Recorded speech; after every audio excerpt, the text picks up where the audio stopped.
예, 오늘 말씀 보겠습니다. 여호수아 9장입니다. 여호수아 9장 1절부터 7절 그리고 14절, 15절 말씀 보도록 하겠습니다.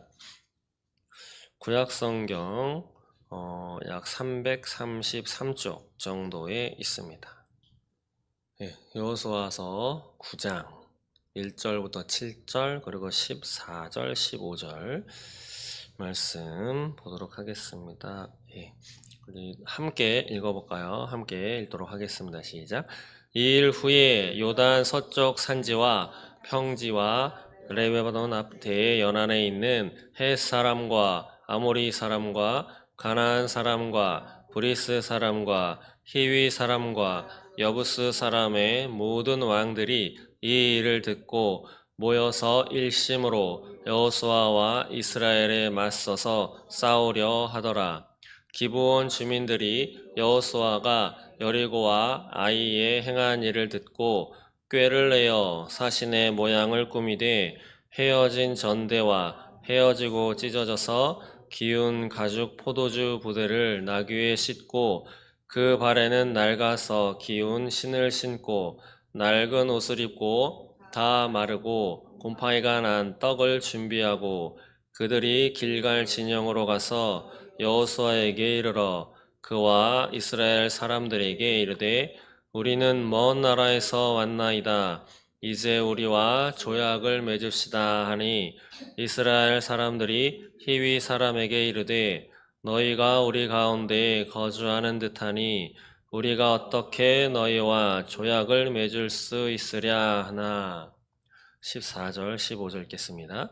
무리가 그들의 양식을 취하고는 어떻게 할지를 여호와께 묻지 아니하고 여호수아가 곧 그들과 화친하여 그들을 살리리라는 조약을 맺고 회중 족장들이 그들에게 맹세하였더라.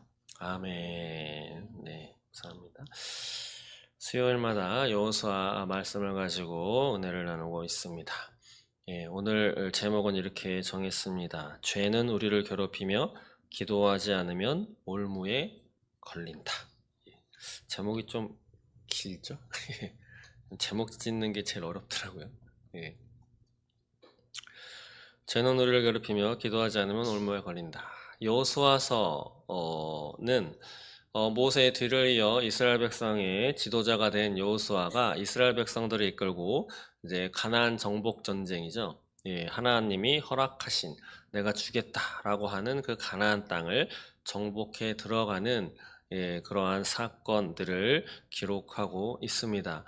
전에도 말씀드렸다시피 가나안 정복 전쟁은 과거 고대 사회의 전쟁은 다들 신들의 전쟁이다 라고 이렇게 불리죠. 그래서 출애굽을 할 때의 10가지 재앙도 그 10가지 그냥 일반적으로 그냥 아무거나 골라서 재앙을 주신 것이 아니고 그 애굽 사람들이 섬기고 있는 신, 그것들을 하나하나 다 깨부수는 그러한 재앙 이런 것들을 내리셨습니다. 마지막에는 생명의 주관자가 누구냐, 죽음도 주관하는 자가 누구냐를 하나님이 보여주시면서 이제 나오게 된 사건이죠. 그런 것과 마찬가지로 이 가나안 정복 전쟁도 단순히 이스라엘 백성들에게 땅을 주시기 위해서 야 너네가 가서 저 땅 취해라 라고 단순히 하신 것이 아니고 가나안 땅, 왜 많은 땅 가운데 가나안 땅이냐, 하나님이 선택하셨지만 그 땅에 죄악이 가득 차서 그 죄악을 징벌하기 위해서 시작한 하나님의 전쟁이다라고 하는 것을 말씀드렸습니다. 오늘 9장 말씀 그 대략적인 내용은 약 두 가지로 나눌 수 있는데 1절부터 2절까지 내용과 3절부터 끝에 27절까지의 내용입니다. 1, 2절은 이스라엘 백성들이 그 앞서 8장까지의 행했던 그 전쟁, 크게 두 개죠. 여리고 전쟁, 그 다음에 아이성 전투, 그런 소식을 들었던 그 이방 민족들의 왕들, 족장들, 왕들이 모여가지고 이제 맞서서 싸우자라고 하는 그런 기록이 나와 있고, 그 다음에 3절 이하에는 기브온 주민들, 원래는 가나안 땅에 속해 있었기 때문에 이들도 화친을 맺을 것이 아니고 이들도 몽땅 다 죽이든지 싹 다 내쫓으라 라고 하는 대상에 있는 사람들이 바로 기브온 사람들이었는데, 이 기브온 사람들이 목숨을 부지하기 위해서 꾀를 내가지고 자신들이 이곳에 살지 않고 먼 곳에서 왔다, 그래서 우리와 화친을 맺어서 우리의 목숨을 살려달라 라고 이렇게 해서 화친을 맺어서 끝내는 그 약속 때문에, 왜냐하면 하나님 앞에 한 맹세이기 때문에 어기는 것은 또 다른 폐해가 따르기에 이들을 살려주는 그런 기록이 나와 있습니다. 그 가운데 먼저 1, 2절의 내용, 먼저 말씀드린 바와 같이 1절 다시 보면, 2일 후에 요단 서쪽 산지, 평지, 레바논 앞 연안에 있는 헷, 아모리, 가나안, 브리스 이러한 모든 왕들이 이 일을 들었다라고 기록하고 있습니다. 어떤 일을 들었는가? 앞서서 지나왔었던 이스라엘 백성들이 여리고성을 어떻게 무너뜨렸는지, 그리고 아이성에서는 어떤 일이 있었는지를 이들이 들었죠. 그런데 그 앞서서 여리고성에 있었던 라합, 기생 라합이라고 하는 여인은 정탐꾼들을 숨겨주면서 그들에게 그렇게 고백했죠. 너희와 함께 계시는 하나님을 내가 들었다. 그리고 하나님이 너희와 함께 계셔서 너희가 어떻게 애굽을 빠져나오고 또 어떤 일이 있었는지 내가 들었기 때문에 그 하나님이 진짜 하나님이고 참 신임을 내가 믿는다. 그리고 나를 살려다오 라고 말하자면 신앙 고백을 했습니다. 그래서 목숨을 부지할 수 있었죠. 그리고 여리고성은 날마다 한 바퀴, 마지막엔 7바퀴, 그리고 나팔을 불고 소리 쳐가지고 성을 무너뜨리는 역사상 유일무이한, 소리 질러서 담벼락에 무너졌다는 소리는 기록에 거의 전 처음 봤습니다. 그런 소식을 이들이 들었습니다. 그리고 아이성 전투, 아이성도 싹 다 진멸하고 왕까지 다 잡아가지고 죽였다라고 하는 소식을 이들이 들었습니다. 그런데 이들의 반응은 라합, 기생 라합과 같은, 아니면 다른 사람들 벌벌 떨었다, 여리고성의 사람들도 벌벌 떨었다라고 하는 기록이 있죠. 두려워하지 않고 도리어 2절에 모여서 일심으로 한 마음으로 여호수아와 이스라엘에게 맞서서 싸우려고 하더라 라고 되어 있습니다. 이들은 여러 가지 소식을 들었는데 왜 이들은 싸우려고 했을까요? 왜 도망가거나 항복하거나 그러지 않고 왜 한마음이 되어가지고 싸우려고 했을까? 여러 가지 이유가 있겠죠. 인간적으로는 자신들의 세력, 땅을 지키기 위해서, 단순히 전쟁이죠. 자기네 땅을 쳐들어오기 때문에. 우리나라 역사에도 삼국 시대만 보더라도 고구려 백제 신라 완전히 치고받고 싸우는 이러한 전쟁이 계속 있었습니다. 그런데 성경을 기록한 내용을 보자면 특별히 가장 태평성대다라고 할 수 있는 시대는 대표적으로 다윗의 아들인 솔로몬이 다스렸던 시대인데, 솔로몬이 다스렸던 시대에는 왜 거의 전쟁이 없었을까요? 말년에는 좀 시끄러웠지만 솔로몬은 되게 평안한 삶을 살았습니다. 그 이유는 하나님이 다윗을 되게 이뻐하셨기 때문이죠.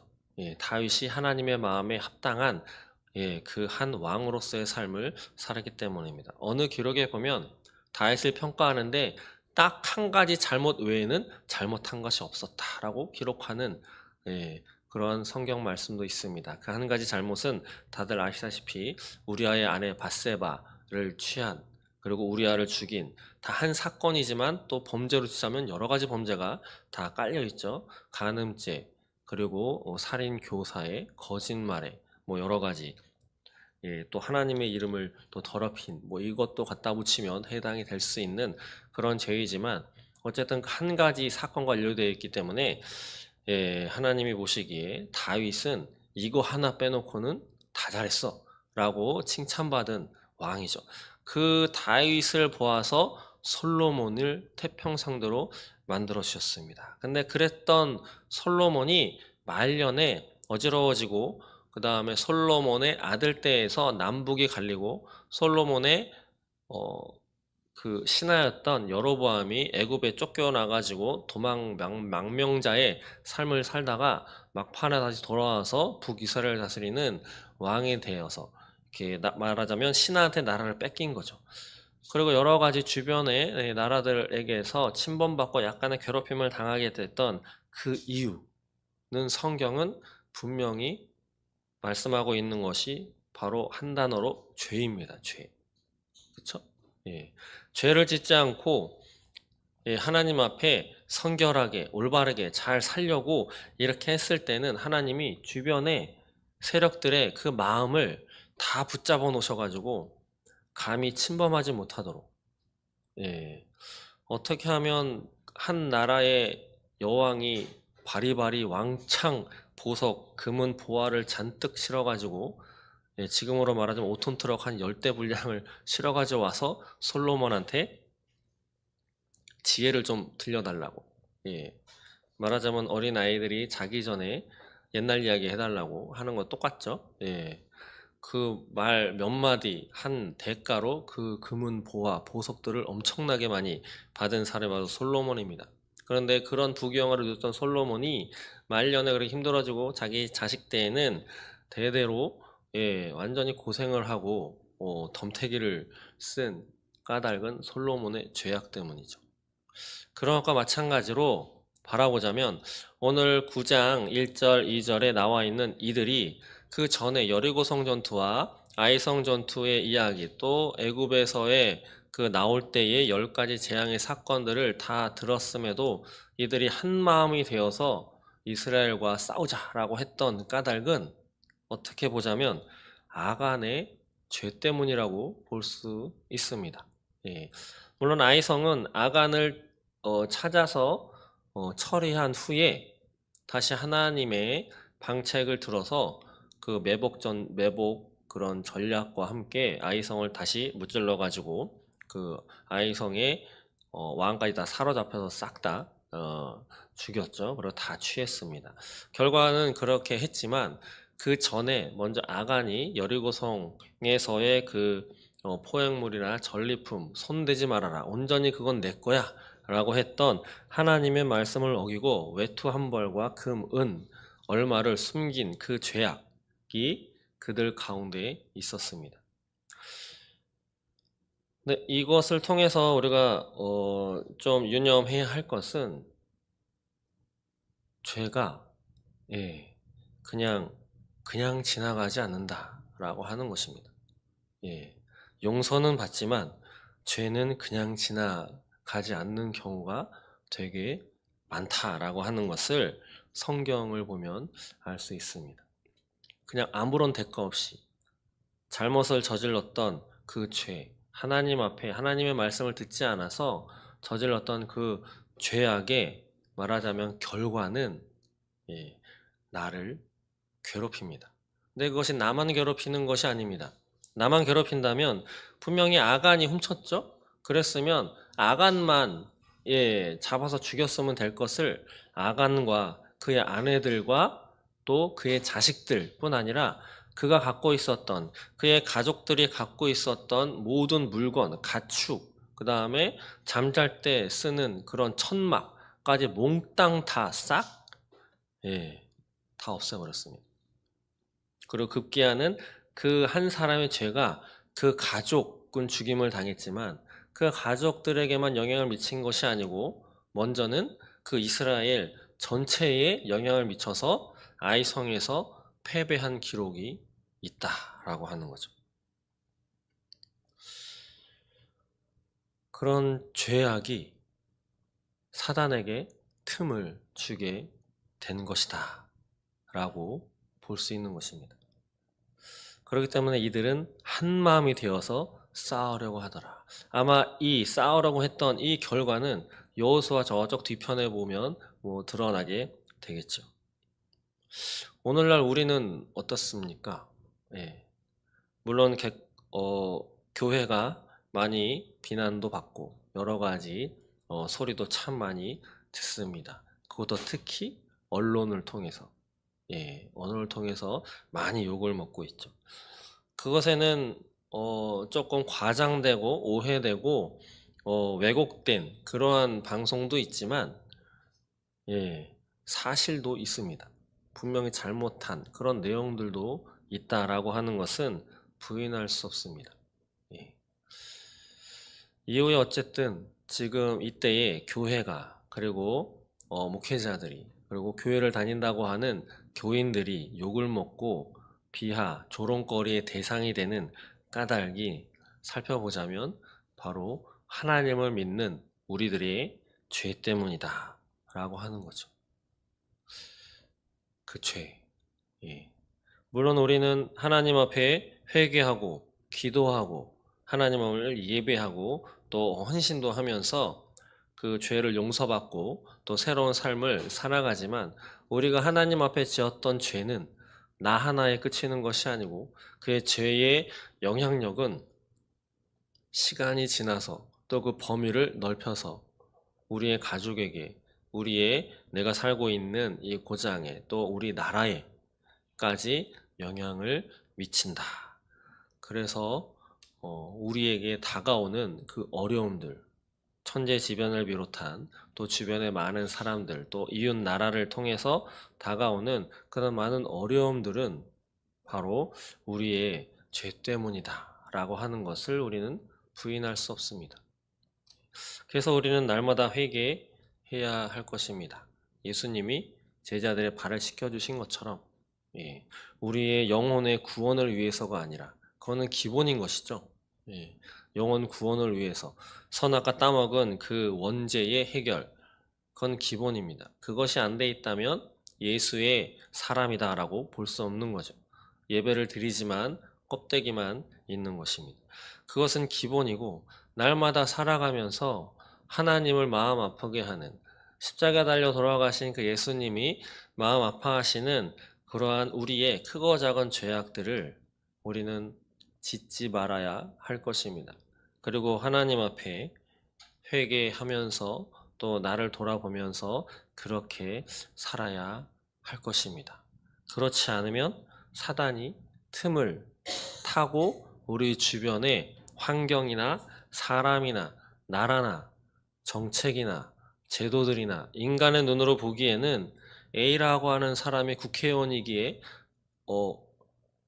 입법부에 있죠. 그러니까는 법을 만들어 가지고 이렇게 시행을 해서 그 법의 영향력 아래 내가 살고 있기 때문에 내가 그 법에 저촉이 되어서 어려움을 당하는 것 같지만 그가 그런 법을 왜 하필이면 이때에 또 왜 그가 그 법을 만들었는가라고 하는 것을 막 따져 들어간다면 예, 우리는 그것이 우리의 죄가 영향이 있다라고 하는 것을 우리는 알 수 있을 것입니다. 그래서 첫 번째는 죄를 짓지 않도록 그리고 우리가 정말 똑바로 바르게 살아야 하겠다. 그리고 날마다 하나님 앞에 죄를 고백하며 회개하는 그러한 삶을 살아야 하겠다라고 하는 거죠. 그러나 우리에게는 소망이 있습니다. 왜냐하면 하나님이 함께 하시기 때문이죠. 시편 2편에 보시면 이런 말씀이 있습니다. 어찌하여 이방 나라들이 분노하며 민족들이 헛된 일을 꾸미는가? 세상의 군왕들이 나서며 관원들이 서로 꾀하여 여호와와 그의 기름 부음 받은 자를 대적하며 우리가 그들의 맨 것을 끊고 그의 결박을 벗어버리자 하는도다. 예, 마치 이 이방 나라 왕들이 한 마음이 되어 가지고 여호수아와 이스라엘을 대적하자, 싸우자라고 모이는 것과 같이 이방 나라들이, 이방 민족들이, 세상의 군왕들이 하나가 돼 가지고 하나님과 하나님을 믿는 백성들을 대적하자, 그들을 끊어버리자, 말하자면 죽여버리자, 뭐 이런 것이죠. 그랬을 때 4절에 이렇게 말씀합니다. 하늘에 계신 이가 웃으시며 주께서 그들을 비웃으시리로다. 아무리 큰 나라가, 아무리 큰 세력들이 하나가 되어서 하나님과 우리를 대적하고 죽이려고 한다 하더라도 우리가 믿는 하나님은 여기서 웃는다 하셨습니다. 이것은 기뻐서 웃는 게 아니고 비웃는다라고 하는 거죠. 그런 하나님이 우리의 하나님이십니다. 누가복음 21장 18절에도 너희 머리털 하나도 상하지 아니하리라 라는 말씀이 있습니다. 이러한 분이 바로 우리 하나님이시기에 우리가 하나님 앞에 올바른 신앙을 가지고 회개의 삶을 살면서 믿음을 지켜나간다면 하나님은 우리를 지키셔서 잘 이 땅의 삶을 잘 살아낼 수 있도록 하나님은 지켜주실 것입니다. 그 다음 3절 이하의 기브원 주민들이 이제 등장을 합니다.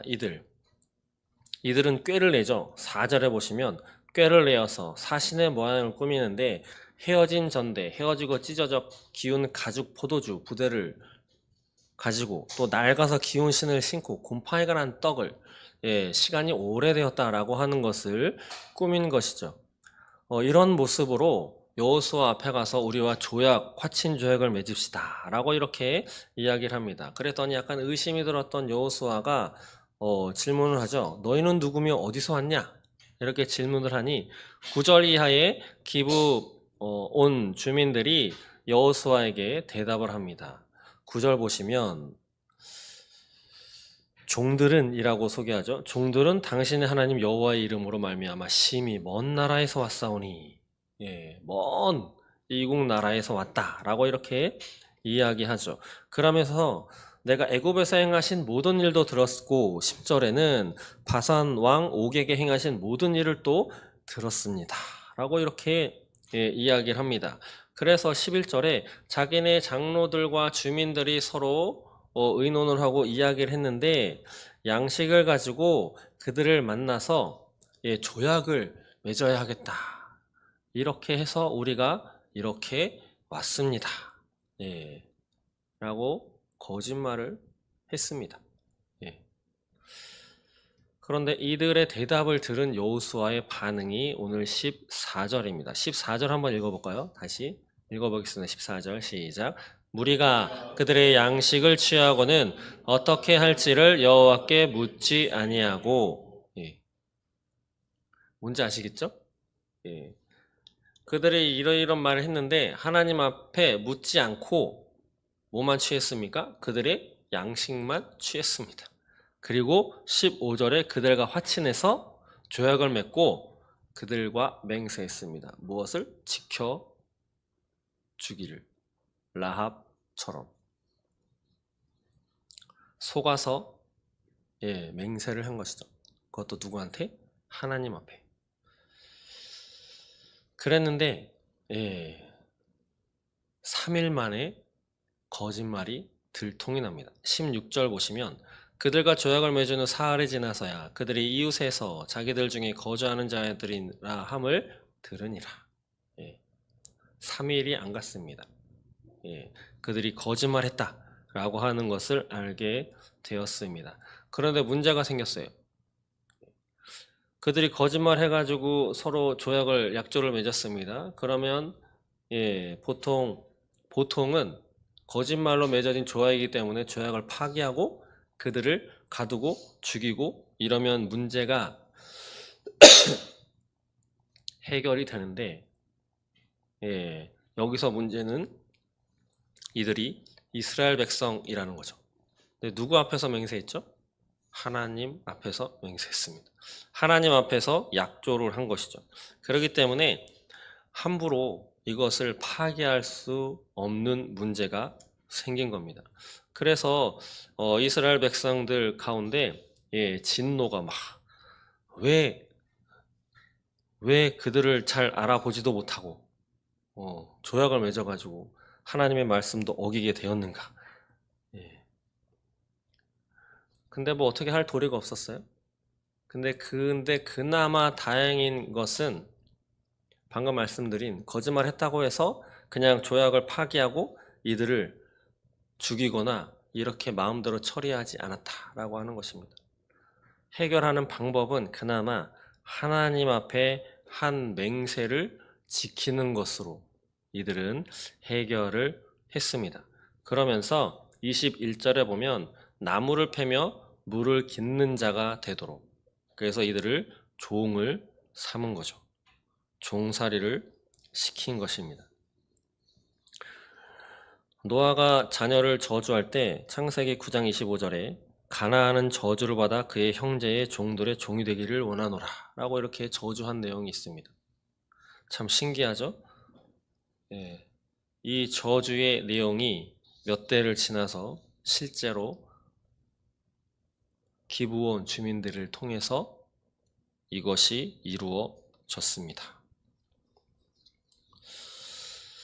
이런 내용들을 통해서 또 우리가 기억해야 할 것은 무엇인가? 예, 무엇이든 물으면서 해야 된다라고 하는 거죠. 기도해야 한다. 하나님 앞에.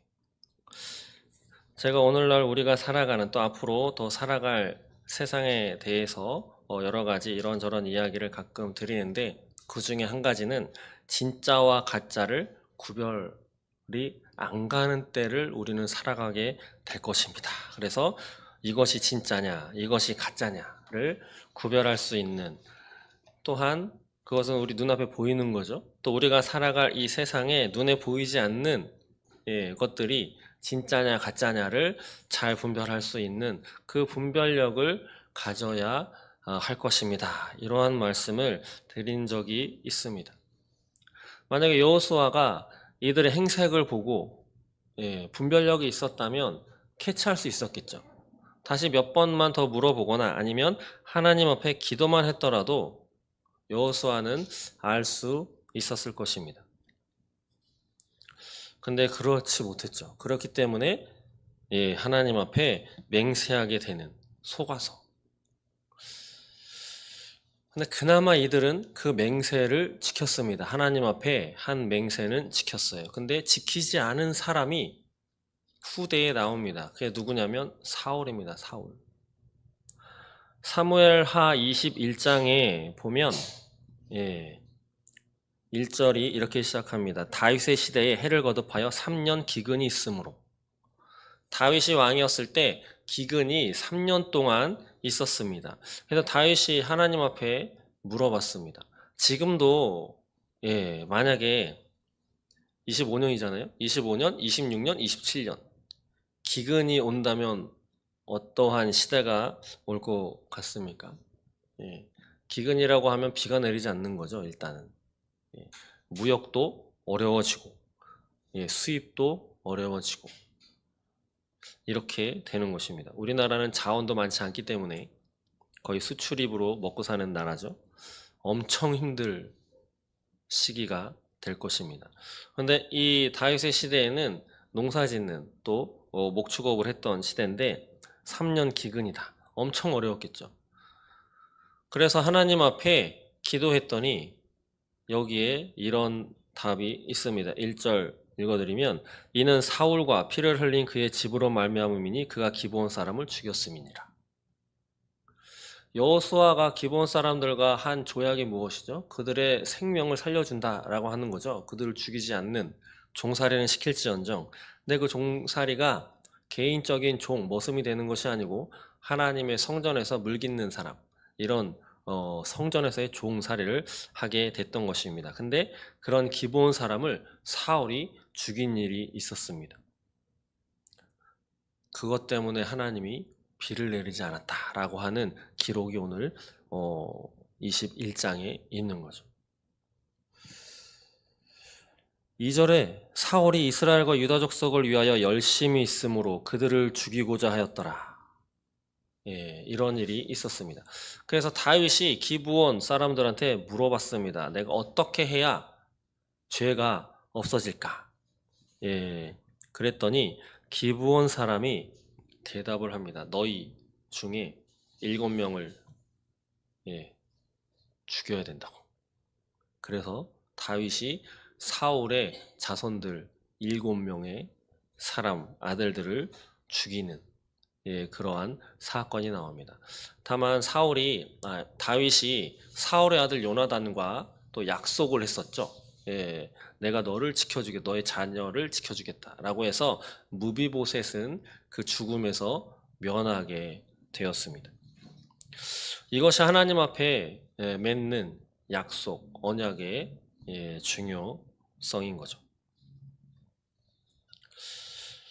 어쩌면 사울도 여호수아가 거짓말에 속아서 조약을 맺지 않았다면 사울의 자손들도 목숨을 부지했었을 것입니다. 사울의 자손들이 기브온 사람들을 죽였지만 여호수아가 조약을 맺지 않았다면 그것에 죄책을 받지 않았겠죠. 근데 여호수아가 속아서 했기 때문에 그거는 지켜야 하는 것이었다라고 하는 거죠. 마태복음에도 맹세를 하지 말아라 라는 말씀이 있고 전도서 5장에도 하나님 앞에 서원했다면 갚는 것을 더디하지 말아라. 또 다른 성경에는 손해가 나더라도 갚아라 라고 하는 말씀이 있습니다. 그래서 우리가 기억해야 할 것은 하나님 앞에 한 약속은 꼭 지키셔야 한다 라고 하는 겁니다. 그리고 함부로 하나님 앞에 약속을 하시면 안 됩니다. 근데 그거보다 더 중요한 건 무엇이냐? 우리 앞에 어떠한 사건이나 어떠한 눈에 보이는 무엇이 다가왔을 때 이것이 진짜인가 가짜인가 그리고 내가 어느 선택을 해야 하는가에 있어서 하나님 앞에 기도하고 하나님 앞에 물어보고 하나님 앞에 분별력을 구하셔야 한다라고 하는 거죠. 그렇지 않으면 이런 올무에 걸리게 되는 것입니다. 오늘 2025년 우리가 살아가는 이 대한민국 상황 이제 대통령을 잘 뽑으셔야 합니다. 한 두어 달 남았나요? 두어 달도 안 남은 것 같은데 우리 앞에도 여러 가지 상황이 놓여 있는데 제가 또 말씀드리고 싶은 것은 민주주의입니다. 민주주의. 민주주의는 참 좋은 것이죠. 그러나 우리는 그 민주주의 중에서도 자유민주주의를 지키고 있습니다. 한 2, 3년 전에 한 당에서 자유라는 단어를 빼버리려고 했습니다. 그런데 많은 원성이 있자 한 3시간 만에 공보관인가요? 누가 실수했다. 말도 되지 않는 소리를 했습니다. 이 자유민주주의를 무너뜨리려고 하는 그러한 많은 세력과 사람들이 이번 계엄령을 통한 그리고 많은 데모와 모임 또 많은 사람들의 이야기들을 통해서 드러난 것이 있습니다. 저도 몰랐던 사실 가운데 여러 가지를 알게 되었는데 민주주의라고 하는 것이죠. 민주주의. 그리고 진보라고 하는 단어. 아시는지 모르겠지만 우리나라가 45년 광복이 되고 48년 8월 15일 한 3년간에 이르기까지 우리나라에는 수많은 당이 생겨나고 많이 일어났습니다. 나라를 다시 만들기 위해서. 근데 그 가운데 대다수는 사회주의, 공산주의를 표방하는 그러한 사람들이 만든 당이 되게 많이 있었습니다. 그 가운데 민주주의 12강, 12강이라고 하는 거죠. 민주주의 12강이라고 하는 제목으로 책이 나왔습니다. 민주주의 12강. 좋은 내용일까요? 안 좋은 내용일까요? 민주주의에 대해서 12개 강자라고 하는 거죠. 말하자면. 근데 이 책이 누가 어디서 발간했냐면 이강국이라고 하는 사람이 남로당에서 발간한 책입니다. 민주주의 12강. 근데 그 내용은 뭐냐? 바로 사회주의, 공산주의 혁명에 관련된 방법, 방책이 12개가 들어있는 책이 바로 민주주의 12강. 이것이 45년, 48년 그 사이에 발간된 책입니다. 그리고 45년 8월 20일에는 박헌영이라고 하는 사람, 박헌영은 다들 들어보셨죠? 공산주의 사상을 갖고 있는 사람입니다. 이북으로 올라간 사람이죠. 그 사람이 8월 태제라고 하는 단어는 거의 공산주의가 쓰는 단어인데 여기서 이 단어를 썼습니다. 정치적인 전략이라고 해서 민주주의라고 하는 개념을 썼는데 그 앞에 다른 말이 붙는데 그것이 무엇이냐면 진보적 민주주의라고 하는 단어를 썼습니다.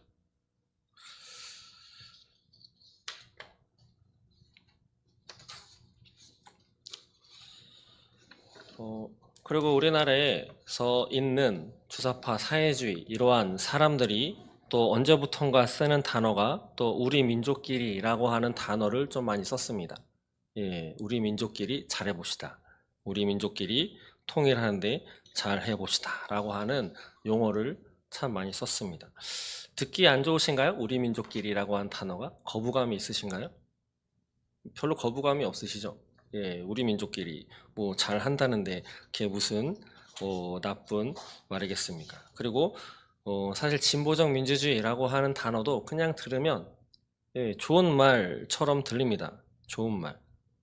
예, 좋은 말처럼 들려요.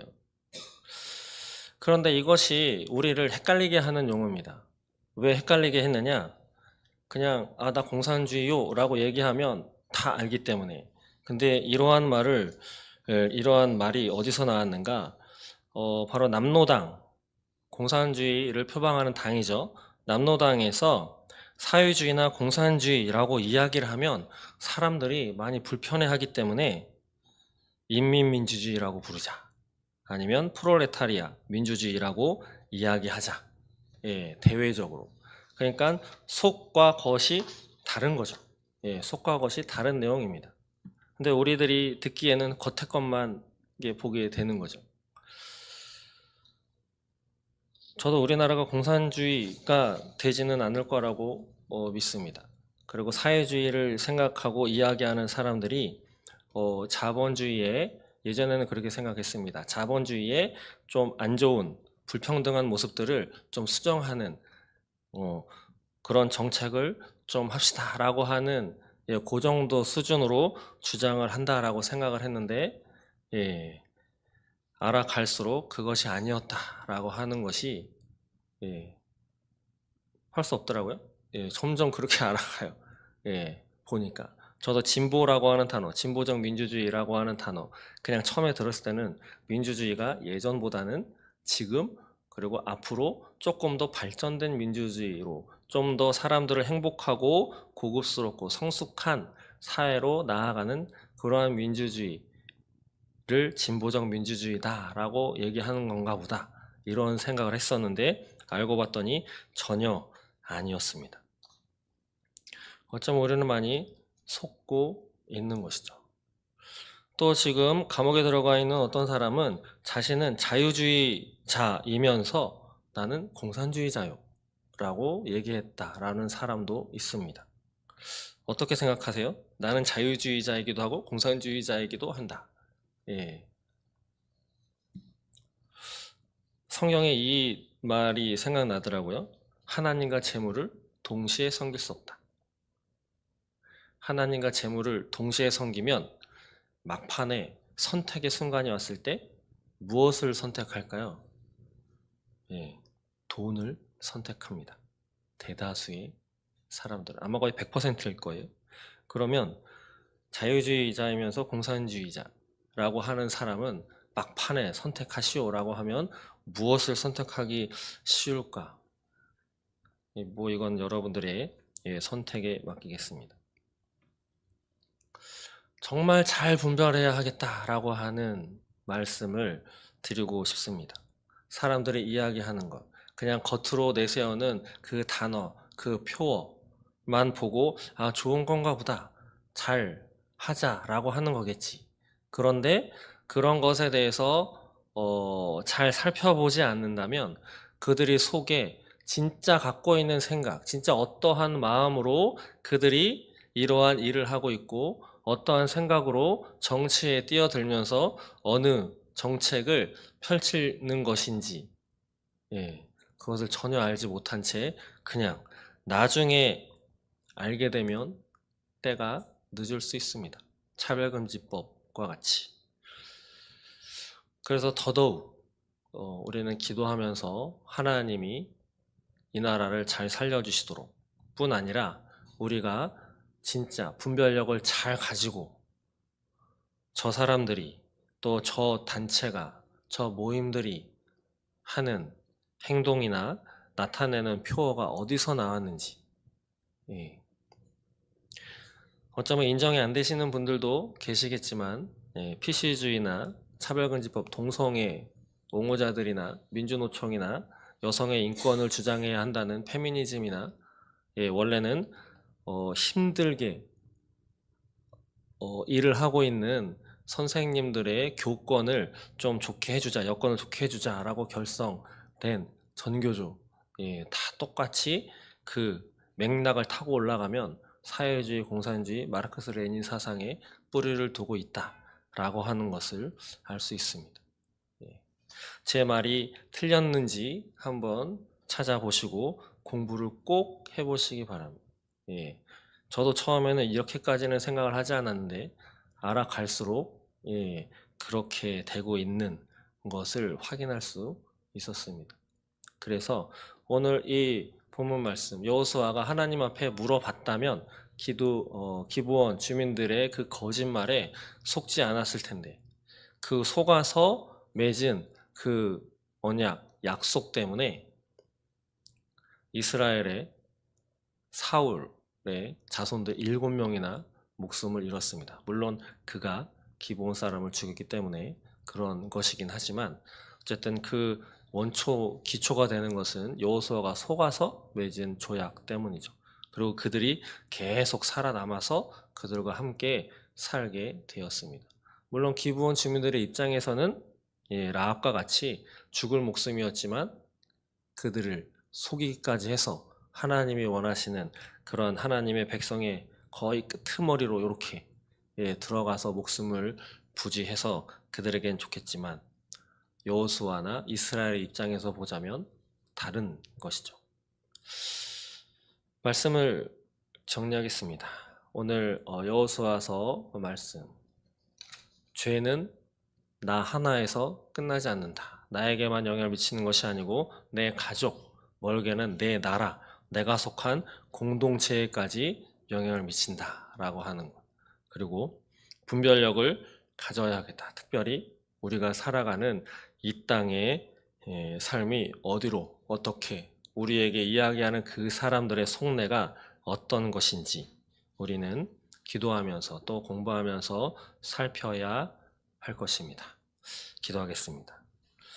하나님 감사합니다. 여호수아서의 말씀을 통해서 아버지 우리가 이 땅에 어떻게 살아가야 할지 마지막 때라고 외치고 또 나라가 위태롭다고 하고 또 우리의 개인의 모든 삶도 쉽지 않은 삶을 살아가고는 있지만 아버지 그러나 더 중요한 것이 있음을 깨닫습니다. 언제나 하나님 앞에 기도하며 성결하게 죄를 짓지 않고 또 회개하며 하나님의 자녀답게 이 땅을 살아갈 수 있도록 인도하여 주시옵소서.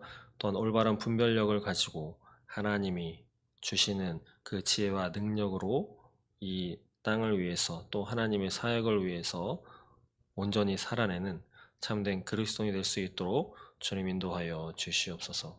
감사합니다. 예수님의 이름으로 기도드립니다. 아멘.